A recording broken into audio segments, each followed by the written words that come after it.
नमस्ते everyone, Monika astrology में आपका बहुत बहुत स्वागत है। आज हम बात करने जा रहे हैं कन्या लग्न की और मई महीने के राशिफल की। सबसे पहले शुरुआत करेंगे ग्रह गोचर के साथ।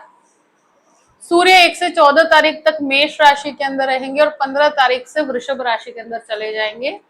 मंगल 1 से 10 तारीख तक मीन राशि में और 11 तारीख से मेष राशि के अंदर चले जाएंगे। बुध 1 से 14 तक मेष में और 15 से 29 तक वृषभ राशि के अंदर प्रवेश कर देंगे। शुक्र जो है 1 से 13 तक वृषभ राशि में और 14 तारीख से मिथुन राशि के अंदर शुक्र का प्रवेश होगा। इस प्रकार से ग्रह गोचर है। सबसे पहले शुरुआत करेंगे आपके लग्न के साथ। कन्या लग्न और लग्न का स्वामी बनता है बुध। बुध इनिशियली 14 दिन के लिए आपके अष्टम भाव के अंदर पड़े हुए हैं, तो लग्न लॉर्ड का अष्टम भाव में जाना ये कहीं ना कहीं स्वास्थ्य के अंदर थोड़ा सा उतार चढ़ाव दिखाता है, आत्मविश्वास के अंदर थोड़ी सी कमजोरी दिखाता है। तो शुरू के जो 14 डेज हैं उसमें आपको थोड़ा सा, अगर कहीं पर भी आप डिसीजन मेकिंग में आप महसूस कर रहे हैं कि किसी की एडवाइस लेना चाहिए, तो डेफिनेटली आप किसी से सलाह ले लीजिएगा। कोई बड़े निर्णय लेते हैं तो वहां पर थोड़ा सा सोच समझ के आगे बढ़ना चाहिए। 14 के बाद एक तरह से लग्न लॉर्ड की परिस्थिति आपके भाग्य स्थान में होती है, तो वहां से थोड़ा सा आपके जीवन में जो काफी समस्याएं चल रही थी उसमें एक कॉन्फिडेंस आपका बढ़ोतरी की तरफ जाएगा और आपके कार्य बनना शुरू होंगे, तो वो एक बहुत पॉजिटिव साइन है आपके लिए। द्वितीय भाव की बात करते हैं। द्वितीय शुक्र बनकर पहले नवम भाव में और फिर दशम भाव में, तो ज्वाइंट बिजनेस से, फैमिली से आपको बहुत लाभ है। जिनके भी फैमिली बिजनेस हैं और फैमिली से जुड़े हुए कुछ लाभ हैं, तो डेफिनेटली ये महीने आपको उसमें काफी बढ़ोतरी होगी। फैमिली में किसी का कोई सोशल फंक्शन हो सकता है जिसमें आपका इन्वॉल्वमेंट हो। यहाँ पर बिजनेस के अंदर या कार्य में इन्वेस्टमेंट करना आपके लिए बहुत लाभकारी रहेगा। अब बात करते हैं तृतीय भाव की। तृतीयेश मंगल बनकर सप्तम भाव में और फिर अष्टम भाव के अंदर। देखिए, जो परिस्थिति बनती है, तो इनिशियल 10 दिन के लिए मंगल का शनि के साथ भ्रमण है जो सप्तम भाव के अंदर है और फिर ये अष्टम भाव में चले जाएंगे। तो कोई भी इनिशिएटिव लेते हैं, जो भी करते हैं, सोच समझ के कीजिए, अग्रेशन में आके नहीं करना है। आप कोई रिसर्च बेस्ड काम करते हैं, अगर कोई रिसर्च के अंदर आगे बढ़ना चाहते हैं, मेडिकल रिसर्च में अगर आगे बढ़ना चाहते हैं, तो 10 तारीख के बाद का समय अध्ययन के लिए, कोई चीज का ज्ञान प्राप्त करने के लिए बहुत बेहतर है। एक ही चीज कह सकती हूँ कि इनिशियली जो 10 डेज का समय है वो थोड़ा सा फैमिली के विवाद हो सकते हैं या किसी भी प्रकार का ब्रदर सिस्टर रिलेशनशिप में विवादित अवस्था है, तो उसमें थोड़ा सा आपको संयम बना के रखना है। बाकी इनिशिएटिव वेल प्लान्ड अप्रोच के साथ आप आगे बढ़ सकते हैं। चतुर्थ भाव की बात करते हैं। चतुर्थेश गुरु बनकर आपके दशम भाव में है। खुद के घर को भी गुरु देखते हैं।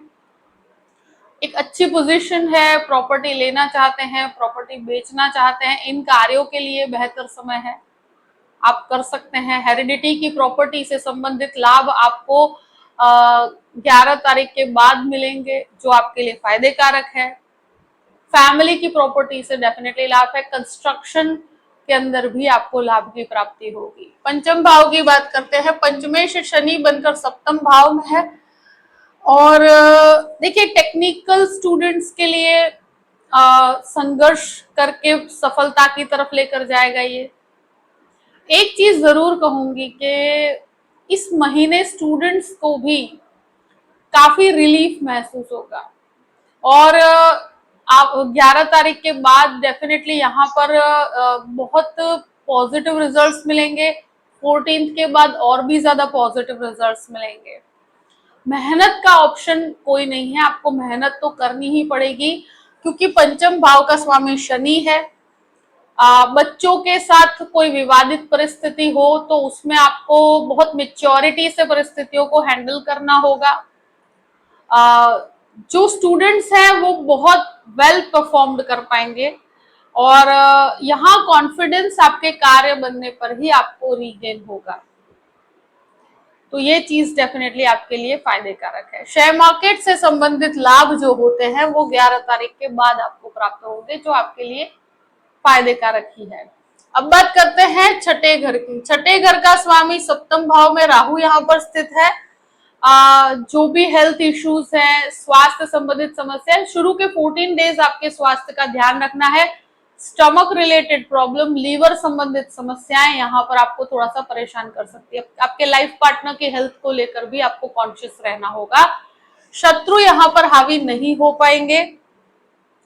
कोई भी बिजनेस की तरफ जाते हैं और लोन उठाते हैं, कैलकुलेटिव अप्रोच के साथ आगे बढ़िएगा। बहुत बड़े रिस्क की तरफ नहीं जाना चाहिए। अगर जाते भी हैं तो 14 तारीख के बाद जाइएगा।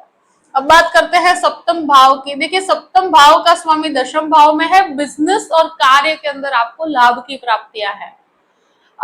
अगर गृहस्थ जीवन के अंदर किसी भी प्रकार का विवाद था तो 10 तारीख के बाद उसमें काफी हद तक रिलीफ आएगा।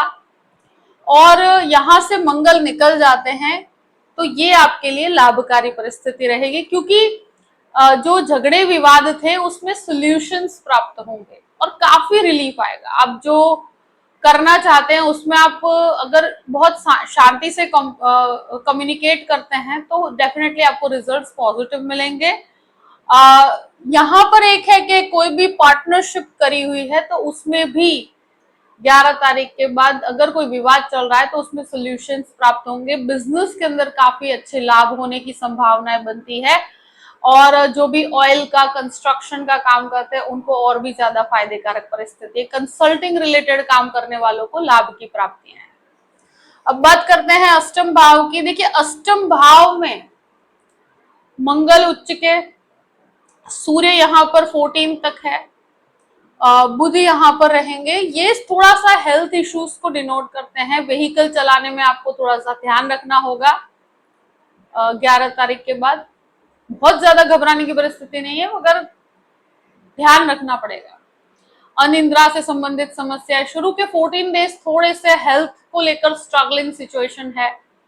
जो आप जल्दबाजी, अग्रेशन, शॉर्ट टेम्पर्ड नेचर बन जाना, ये सारी चीजें आपको थोड़ा सा परेशान करेगी। कुछ स्किन रिलेटेड प्रॉब्लम्स, माइग्रेन से संबंधित समस्याएं, पर 14 के बाद वो परिस्थितियां बेहतर होती चली जाएगी। अगर कोई लर्निंग कुछ करना चाहते हैं, कुछ सीखना चाहते हैं तो भी बहुत बेहतर परिस्थिति है। कोई योग प्राणायाम की तरफ आगे बढ़ते हैं तो आपको बहुत लाभ होगा।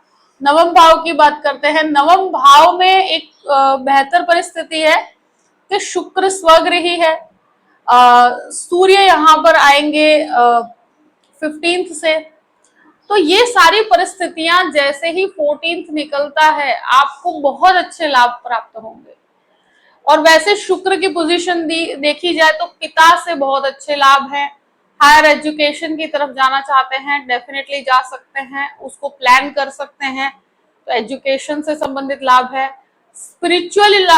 स्पिरिचुअलिटी से आपको बहुत ज्यादा लाभ, यानी कि कुछ आध्यात्मिक इंटरेस्ट आपका बहुत बढ़ेगा। और हो सकता है कि 14 के बाद आप आध्यात्मिक यात्राओं की तरफ आगे बढ़े, जो आपके लिए बहुत लाभकारी रहेगा।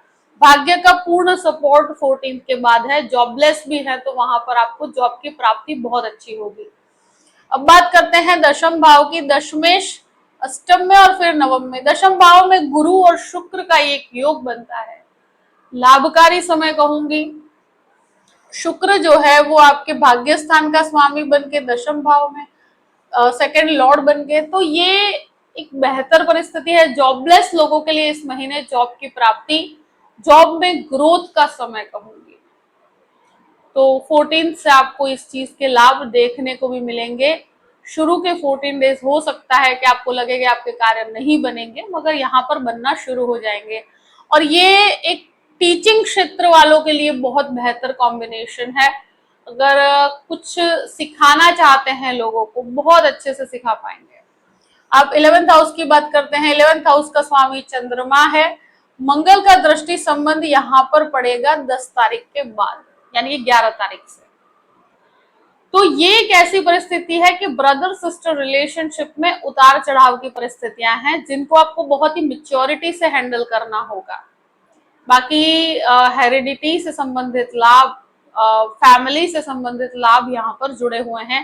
अपने कॉन्टैक्ट्स को लेकर जो भी आप अर्निंग करना चाहते हैं तो उसमें थोड़ा सा एफर्ट ज्यादा करना पड़ेगा, तो आपको रिजल्ट्स बहुत अच्छे मिलेंगे।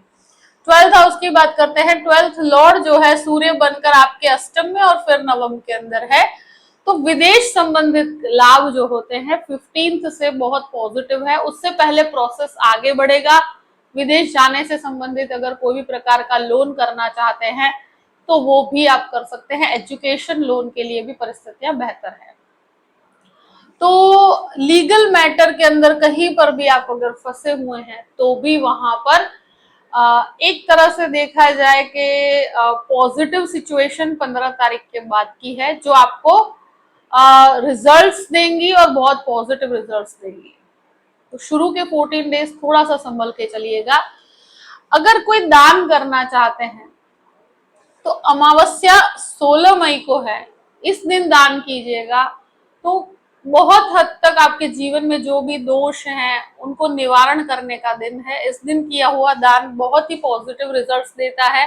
तो 16 मई तारीख है, इस दिन आप दान जरूर कीजिएगा। जो भी दान करते हैं अन्न का दान कीजिए, वो आपके लिए सबसे सर्वश्रेष्ठ रहेगा।